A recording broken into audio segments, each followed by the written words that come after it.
ഇന്നത്തെ ദിവസം നിങ്ങൾ അനുഭവിച്ചുകൊണ്ടിരിക്കുന്ന പ്രോബ്ലം എന്താണ്, അതിനുള്ള സൊല്യൂഷൻ എന്താണെന്ന് നോക്കാം. പ്രോബ്ലമായിട്ട് വരുന്നത് പേജ് ഓഫ് കപ്സ് ആണ്. സൊല്യൂഷനായിട്ട് കാണുന്നത് ക്വീൻ ഓഫ് പെൻറ്റക്കിൾസ് ആണ്. പേജ് ഓഫ് കപ്സ് എന്ന് പറയുമ്പോൾ അതിൽ കാണുന്ന ഭൂരിഭാഗം പേരും ഒരുപക്ഷെ ഒരു ബ്രേക്കപ്പിന് ശേഷം അല്ലെങ്കിൽ ഒരു നോ കോണ്ടാക്ട് സിറ്റുവേഷന് ശേഷം തിരിച്ചു വന്നിട്ടുള്ള ആളുകളായിരിക്കാം.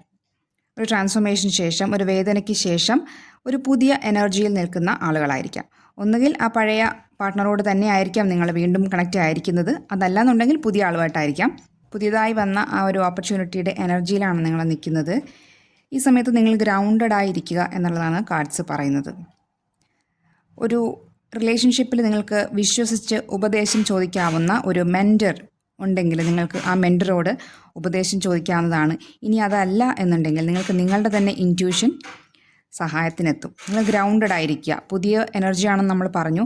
ആ എനർജിയിൽ ക്യാരിഡ് അവേ ആയി പോകാതിരിക്കുക, സ്വയം മറന്നു പോകാതിരിക്കുക, ഗ്രൗണ്ടഡ് ആയിരിക്കുക. കഴിഞ്ഞുപോയ അനുഭവങ്ങളിൽ നിന്നും പാഠം ഉൾക്കൊണ്ട് വേണം മുന്നോട്ട് പോകാൻ എന്നൊരു ഗൈഡൻസ് ആയിരുന്നു. താങ്ക്